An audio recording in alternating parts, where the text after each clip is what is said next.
buildings was burnt to the ground, just in complete rubble, and had been that way for a matter, for a week and a half.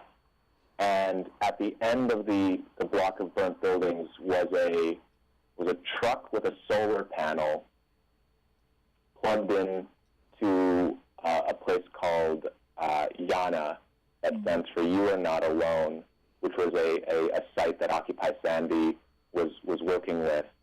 And they were serving hot food that had been prepared in Jacoby Church in Brooklyn, and had been brought out to the Rockaways to feed some people hot meals. And there's a lot of care and people coming and going, getting supplies. So it was this like devastation next to some, the community coming out and getting itself back together. Wow, that's amazing. Is power back on in the Rockaways now? Do you know? In some places, it most definitely is. I'm not sure if it's completely back on. I was down in Red Hook the other day, and they were saying that the power is going in and out, especially in the NYCHA buildings. Great. Does Occupy Sandy have any plans to help people out with Thanksgiving if they've lost their home or if they're still without power? Yeah, there's a lot of Thanksgiving plans in the work. I don't have any specifics, but you can find out if you can get on the internet and go to occupysandy.org. Great. And so, how can people contact Occupy Sandy, either to get help or to volunteer?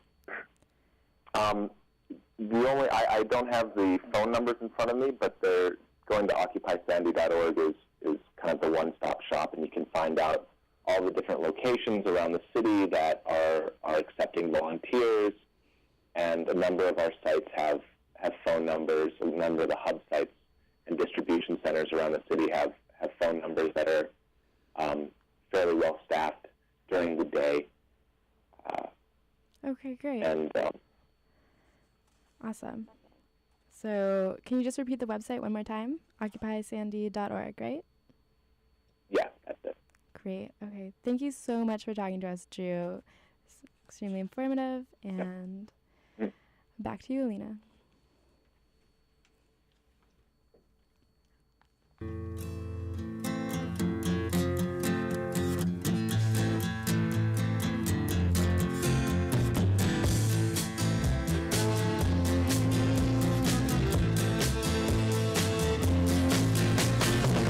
Shots ring out in the barroom night.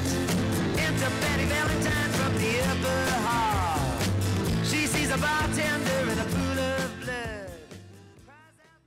Thanks, Julia. Special thanks to our listeners for tuning into Uptown Focus, and Drew Hornbeam from Occupy Sandy for being our special guest. Our on-air reporters for today's show were Rebecca Blewett, Helen Verkmeister, and Melissa Baltazar. Julia Asa was our feature reporter. The script was written by Mesa Ward, and our musical director was Liz Tinzik. And our board operator is Jaquan Murphy. Uptown Focus is produced by the radio journalism class here at City College of New York, taught by Professor Angela Harden, assisted by WHCR production manager Tina Dixon. I am your host, Alina Vargas, for WHCR 90.3 FM, the voice of Harlem. Thank you and have a happy Thanksgiving.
WHCR 90.3 FM, New York.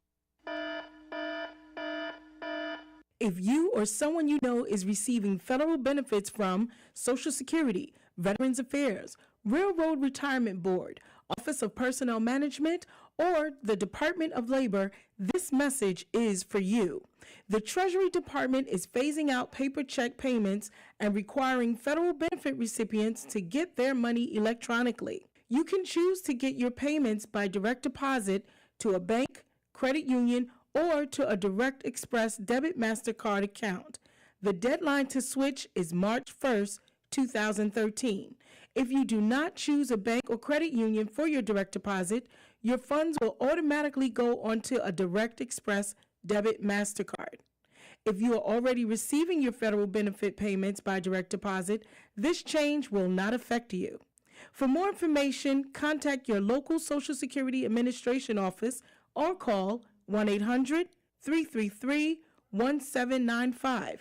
That's 1-800-333-1795.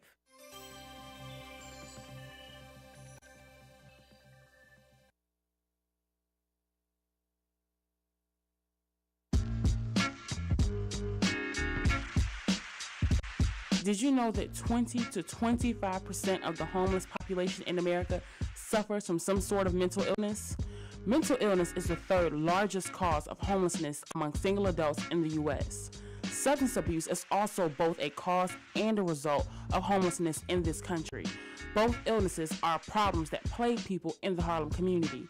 Organizations in Harlem like Western United provide the homeless who suffer from mental illness and substance abuse issues with housing, but their clients need continued treatment to heal.